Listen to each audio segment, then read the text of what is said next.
विद्यार्थी मित्रांनो नमस्कार। इयत्ता 6वी इंग्रजीमधील 4.4 फॅन्टॅस्टिक शॉप्स म्हणजेच अद्भुत दुकाने या पाठावर आधारित असलेला पॉइंटर्स आज आपण सोडवणार आहोत। या पाठामध्ये अतिशय अद्भुत अशा दुकानांचं वर्णन आलेलं आहे, विशेष अशा दुकानांचं वर्णन आलेलं आहे आणि त्यावर आधारित असलेला पॉइंटर्स आपण सोडवूया। पहिल्यांदा आपल्याला फर्स्ट क्वेश्चन आहे, ओरल वर्क आहे, तोंडी काम आहे।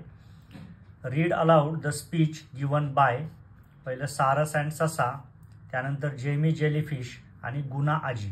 तर सारस अँड ससा यांनी जे स्पीच दिलेलं आहे, जो संवाद बोललेले आहेत तो वाचायचा आहे। त्यानंतर जेमी जेलीफिश यांनी जी माहिती सांगितलेली आहे दुकानाची ती वाचायची आहे आणि गुना आजीने जी माहिती सांगितलेली आहे ती वाचायची आहे। हा वाचन करण्याचा प्रश्न आहे, तोंडी काम आहे, हे तुम्ही करून घ्यायचं आहे।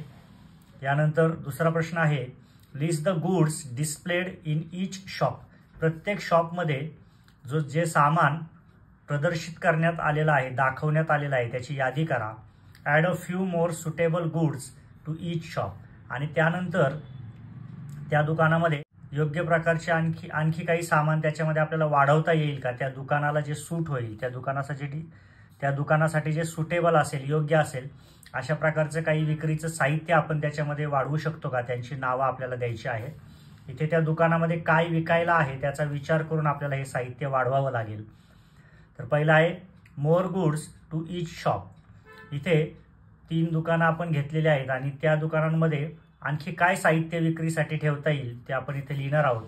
तर पहिलं दुकान आहे 24 कॅरेट्स, सश्याचं दुकान आहे। तर या दुकानामध्ये आपण कॅरेट आईस्क्रीम हे साहित्य वाढवू शकतो विक्रीसाठी। त्याचप्रमाणे कॅरेट सँडविच हा पदार्थ सुद्धा विक्रीसाठी वाढवू शकतो, कारण याच्यामध्ये कॅरेटपासून बनवलेले सर्व पदार्थ आहेत। तेव्हा कॅरेट आईस्क्रीम आणि कॅरेट सँडविच हे 2 पदार्थ आपण या दुकानामध्ये विक्रीसाठी अधिक ठेवू शकतो। यानंतर under water marine curious shop जे आहे जेलीफिशचं, त्याच्यामध्ये आपण coral buttons, decorative stones from the sea, oxygen mask for moving on the land आणि सीवीड फूड आयटम्स हे वाढवू शकतो। इथे लक्षात घ्या, कोरल बटन्स वाढवता येतील, डेकोरेटिव्ह स्टोन्स, काही नक्षीदार दगड असतात समुद्रामधले, ते आपण विक्रीसाठी ठेवू शकतो। यानंतर oxygen mask for moving on the land. आता आपण जमिनीवर राहणारे प्राणी आहोत, आपल्याला जर पाण्यामध्ये आत जायचं असेल तर आपण ऑक्सिजन मास्क लावतो आणि मग पाण्यामध्ये जातो, कारण आपल्याला पाण्यात श्वसन करता यावं यासाठी। परंतु हे जे अंडर वॉटर शॉप आहे, या शॉपमध्ये सगळे जे प्राणी येत आहेत ते सगळे पाण्यामध्ये श्वसन करू शकणारे प्राणी आहेत, त्यांना जमिनीवर श्वसन करता येणार नाही। त्यामुळे जर त्यांना जमिनीवर यायचं असेल तर त्यांना ऑक्सिजन मास्क लावावं लागेल, की ज्या आधारे ते जमिनीवर आले तर श्वसन करू शकतात।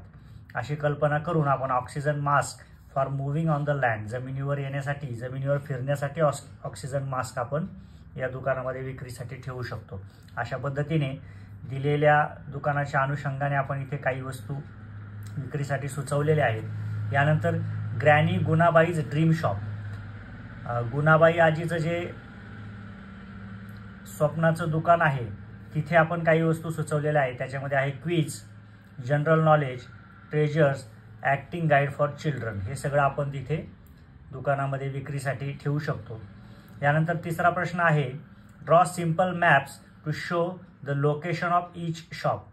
प्रत्येक शॉपचं जे लोकेशन आहे, कोणत्या ठिकाणी ते शॉप आहे, त्याचा नकाशा दाखवण्यासाठी आपल्याला नकाशे काढायचे आहे। तर हे नकाशे तुम्ही प्रत्यक्षपणे आपल्या वहीमध्ये पाठाच्या आधारे काढू शकता। इथे वेगवेगळ्या दिशा दाखवून आपल्याला हे नकाशे काढायचे आहेत आणि प्रत्येक शॉप कोणत्या ठिकाणी आहे हे दर्शवायचं आहे। पुढील प्रश्न पाहूया। पुढे चौथा प्रश्न सुद्धा ओरल वर्क आहे, तोंडी प्रश्न आहे। Enact the conversations. या पाठामध्ये जे काही संवाद आलेले आहेत त्याच्याविषयी आपल्याला कृती करायची आहे, एक पात्र बनून त्याचा आपल्याला संवाद प्रत्यक्ष बोलून दाखवायचा आहे। यानंतर प्रश्न 5वा पाहूया, note the following from each shop. प्रत्येक जे दुकान आलेलं आहे, 3 दुकानं आपल्याला या पाठामध्ये आलेली आहेत, त्या 3 दुकानांमधून या खालील मुद्द्यांची आपल्याला नोंद करून घ्यायची आहे। पहिला मुद्दा आहे, how the shopkeeper introduces herself or himself. जो शॉपकीपर आहे, दुकानदार, तो स्वतःला इंट्रोड्यूस कसं करतो, म्हणजे स्वतःची तो सुरुवातीची जी माहिती देणं असतं ती कशा प्रकारे देतो हे नोट करून घ्यायचं आहे, नोंदून घ्यायचं आहे, म्हणजे लक्षात घ्यायचं आहे। यानंतर the goods in the shop, what is sold in the shop. त्या दुकानामध्ये काय सामान आहे, काय साहित्य आहे, त्या दुकानामध्ये काय विकलं जातं हे आपल्याला नोंदवून घ्यायचं आहे, लक्षात घ्यायचं आहे. यानंतर लोकेशन ऑफ द शॉप, दुकान कोणत्या ठिकाणी आहे हे पाहायचं आहे. कॉन्व्हर्सेशन इन द शॉप, दुकानामध्ये कोणता संवाद चालतोय ते पाहायचं आहे. आता हे सगळं पाहिल्यानंतर काय करायचं आहे, तर नाव use your imagination to present a fantastic shop of your choice using the above points. आता वरील जे मुद्दे आपण पाहिले या मुद्द्यांच्या आधारे आपल्या मनाने एक फॅन्टॅस्टिक शॉप आपण विचार करायचा आहे की ते सुद्धा असंच गमतीदार असं दुकान असेल, आश्चर्यकारक असं दुकान असेल, अशा प्रकारचं दुकान आपण विचार करायचा आहे. सम ऑप्शन्स आर गिवन बिलो, आणि त्यासाठी खाली काही आपल्याला 3 पर्याय दिलेले आहेत, ते पाहूया कोणते आहेत. अ फ्लाइंग शॉप म्हणजे असं दुकान की जे उडत आहे, उडतं दुकान, ही सुद्धा एक गमतीदार कल्पना आहे. त्यानंतर अ शॉप इन अ ट्री, झाडामध्ये असलेलं दुकान. यानंतर अ सुपर पॉवर शॉप, त्याच्यामध्ये खूप सारी शक्ती आपल्याला मिळू शकेल अशा प्रकारचं शॉप. अशा पद्धतीने या 3 फॅन्टॅस्टिक अशा कल्पना आपल्याला दिलेल्या आहेत. त्यापैकी अ शॉप इन अ ट्री याचं लेखन आपण या वरील मुद्द्यांच्या आधारे करूया. बजरंग्स ट्री प्रोडक्ट्स, आपण या शॉपचं नाव ठेवूया. बजरंग एक माकड आहे आणि त्याचे झाडाशी संबंधित काही उत्पादनं आहेत, त्याचं आपण इथे दुकानात रूपांतर करून त्याची वरील मुद्द्यांच्या आधारे माहिती लिहिणार आहोत. तर बजरंग काय म्हणतो बघा, hi I am Bajrang the bandar, मी बजरंग नावाचं माकड आहे. All of you know me well, तुम्ही सर्वजण मला चांगले ओळखता. I have set up a shop for birds and small animals, मी पक्ष्यांसाठी आणि लहान प्राण्यांसाठी एक दुकान सुरू केलेलं आहे. Welcome to variety of fruit feeds, honey, herbs, nuts, flowers and tasty leaves of your choice. आणि इथे तुम्हाला वेगवेगळ्या प्रकारची फळांची मेजवानी मिळेल, मध मिळेल, औषधी वनस्पती मिळतील, शेंगदाणे वगैरे असे दाणे मिळतील खायला, फुले मिळतील, त्यानंतर चवदार अशी पानंसुद्धा मिळतील आणि तुम्हाला हवी ती निवडसुद्धा या सगळ्यातून करता येईल.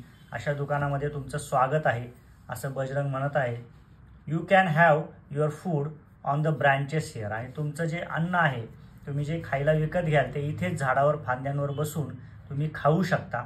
अशा तऱ्हेचं हे बजरंगचं ट्री प्रोडक्ट्सचं दुकान आहे. पुढे आणखी दुकानाचं वैशिष्ट्य सांगताना फास्टेस्ट सर्व्हिस, अतिशय वेगवान अशी या दुकानामध्ये सेवा दिली जाते. But strict no to non veg, परंतु इथे मांसाहारी पदार्थांना मात्र बंदी आहे. Snakes and meat eaters not allowed, सर्प म्हणजे साप आणि नॉनव्हेज खाणाऱ्यांना या ठिकाणी परवानगी नाही दुकानामध्ये, अशा प्रकारची इथे सूचना पण आहे. हॅव युअर पिक एन्जॉय, आणि तुम्हाला हवं ते घ्या आणि एन्जॉय करा, अशा तऱ्हेची इथं सूचना दिलेल्या आहेत. यानंतर या दुकानामध्ये स्पेशल ऑफर आपण एक लिहूया, लॉजिंग अँड ऑक्सिजन फ्री. या झाडामध्ये तुम्हाला जर मुक्काम करायचा असेल, राहायचा असेल तर ते फ्री आहे. त्याचबरोबर ऑक्सिजनसुद्धा फ्री आहे, कारण झाडापासून आपल्याला नेहमी ऑक्सिजन मिळत असतो, त्यामुळे लॉजिंग अँड ऑक्सिजन फ्री अशी या दुकानाची ऑफर आहे. आता इथे आपण कुठे व्हिजिट द्यायची या दुकानासाठी, म्हणजे त्याचा पत्ता इथे लिहिलेला आहे. Bajrang's tree products, green valley, under a mango tree, Konkan. कोकणामध्ये एका आंब्याच्या झाडाखाली बजरंग ट्री प्रोडक्ट्स हे दुकान आहे आणि ग्रीन व्हॅलीमध्ये हे दुकान आहे. अशा पद्धतीने पाठामध्ये जशी आपल्याला 3 दुकानं आलेली आहेत, त्या दुकानांमध्ये जसं फॅन्टॅस्टिक शॉप्स आहेत, काहीतरी वेगळेपणा आहे, काल्पनिक आहे परंतु गमतीदार आहे, अशाच प्रकारच्या एका दुकानाचा आपण इथं माहिती लिहिलेली आहे. त्यासाठी पाठातील दुकानांमध्ये ज्या प्रकारे माहिती आलेली आहे तशाच मुद्द्यांचा उपयोग करून आपण इथे लेखन केलेलं आहे. पुढे 6वा प्रश्न आहे, copy the sentences which have the word just, translate them into your mother tongue. आपल्याला पाठामधून जस्ट हा वर्ड असणारे जे वाक्य आहेत ती लिहायची आहेत आणि त्यांचा मराठीत अर्थ लिहायचा आहे. तर पहिलं वाक्य आहे, I just can't do without carrots, मी गाजराशिवाय अगदी राहूच शकत नाही, असा याचा अर्थ होतो. पुढे जस्ट आउट ऑफ ओव्हन, नुकतेच भट्टीमधून बाहेर काढलेले आहेत, असा याचा अर्थ होतो. तिसरं वाक्य आहे, my house is just behind my shop, माझे घर अगदी नेमके माझ्या दुकानाच्या मागे आहे. त्यानंतर just look at the beautiful corals, सुंदर प्रवारांकडे नुसती नजर टाका, अशा पद्धतीने याचा अर्थ होतो. पुढे 7वा प्रश्न आहे, right and advertisement for any one of the fantastic shops. आपल्याला जी शॉप्स आलेली आहेत 3 पाठामध्ये त्यातील कोणत्याही एका दुकानासाठी आपल्याला जाहिरात लिहायची आहे. ॲडव्हर्टाइजमेंट म्हणजे जाहिरात. तर त्याचं लेखन आपल्याला करायचं आहे.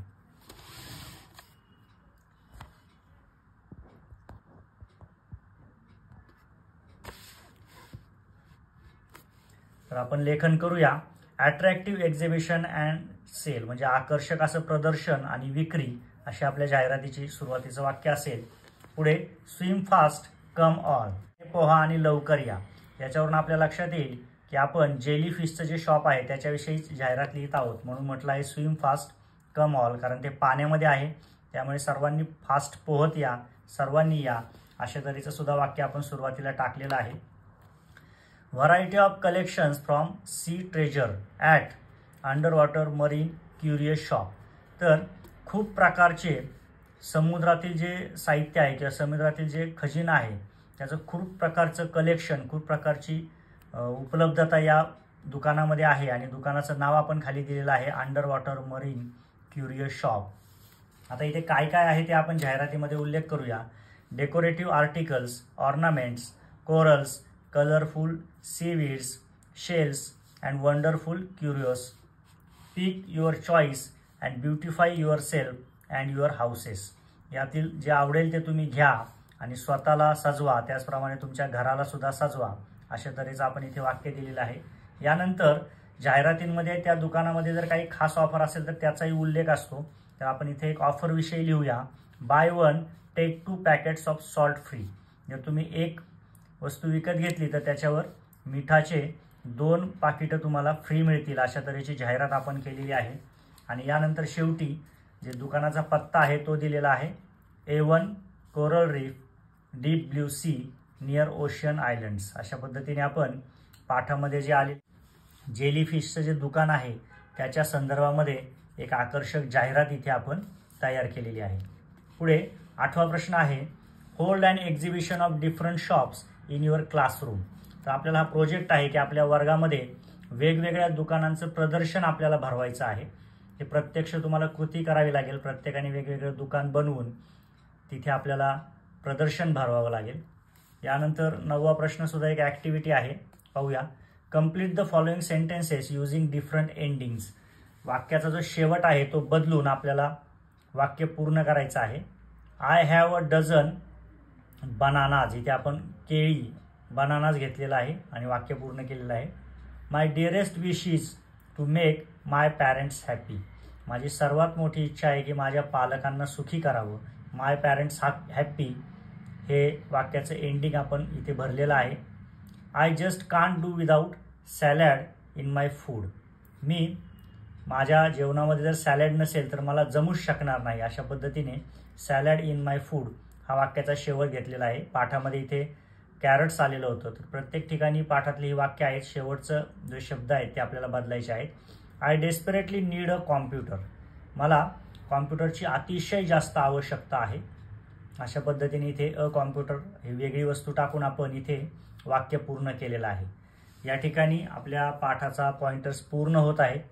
पाठाखाली आलेल्या सर्व प्रश्नांची आपण इथे उत्तरं लिहिलेली आहेत. या प्रश्नांचा व्यवस्थित अभ्यास करा. धन्यवाद.